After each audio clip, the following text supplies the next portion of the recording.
Mutual Marketplace is an outsourced procurement services business. We're specifically aligned to the credit union and mutual banking sector. We were formed by a joint venture with two of Australia's largest credit unions and went live back in 2017. So we're a young company, only 2.5 years old, but certainly, specifically and purely focused on the mutual banks.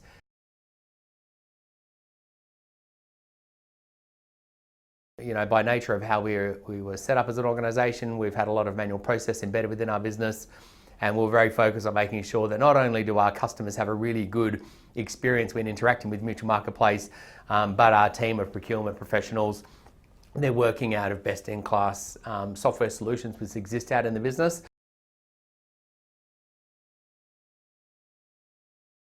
SAP Ariba provides that level of technology. It was really important for us when we embarked on a tender in order to find a particular solution that we were not only mindful of the experience our people have within Mutual Marketplace, but we're very mindful of that end user experience as well when interacting with Mutual Marketplace.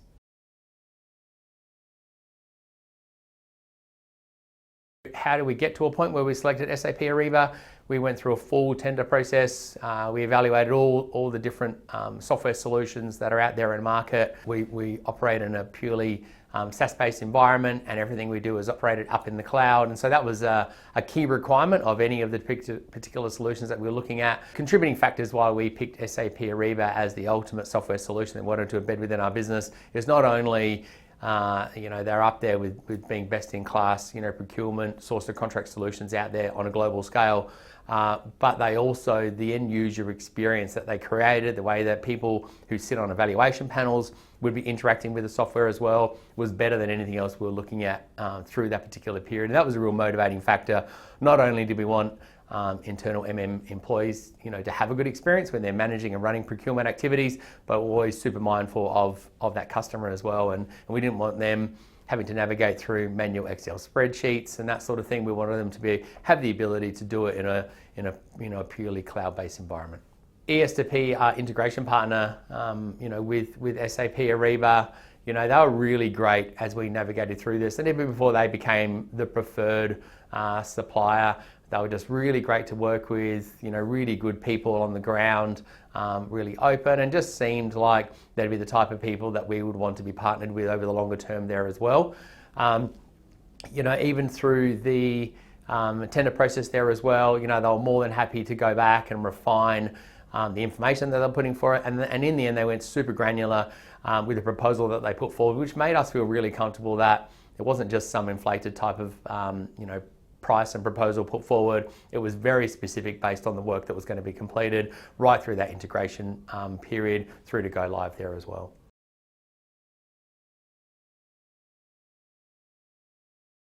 So the business value I believe SAP will bring to our business is just really lifting the quality of work, the quality of output, the due diligence, the compliance that we layer over all the different activities that we run for our customers. Everything we do as an outsourced procurement shared service partner is as an extension of our customers. We only do things on a permission basis, and we want to make sure that when we are going and engaging with suppliers and engaging with the market, we're doing it in the most efficient and effective way possible.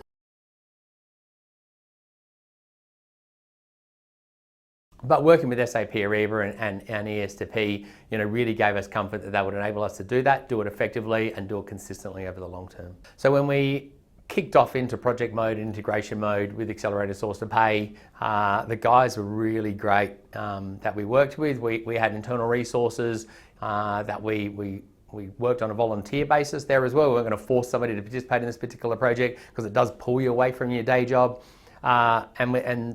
So whilst we certainly mapped everything out, milestones, everything that needed to be achieved over those various time horizons, we had regular check-ins there as well. So we would constantly loop back around on every Friday morning, as it was for us, and just checked in where we're at, looking at any issues that had happened or the good things that were transpiring.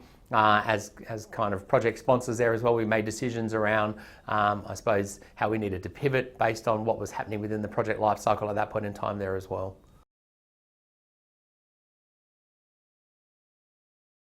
The advice I'd give to any other organisations is, don't do it for the sake of doing it. You could look at SAP as being a high-end vehicle, a Ferrari, for want of a better description. And if you're going to buy a Ferrari, if you're going to leverage having a Ferrari in your garage, make sure you take it out of first gear. There's no point making this type of investment in really sophisticated software if you're not going to leverage it, if you're not going to use it properly. If you're just going to have something plugged into your business and then people are dancing around the edges and not fully leveraging the capability that sits within it, well then don't do it. But so my advice would be, if you're making this type of commitment, do it properly, do it seriously, be really disciplined, with the expectations that you carry forward to everybody within the business, because the repercussions of doing that will be absolutely powerful, and they'll make a real good positive impact, not only to your business, but certainly to your customer and to the supply chain, and to the suppliers that you work with as well.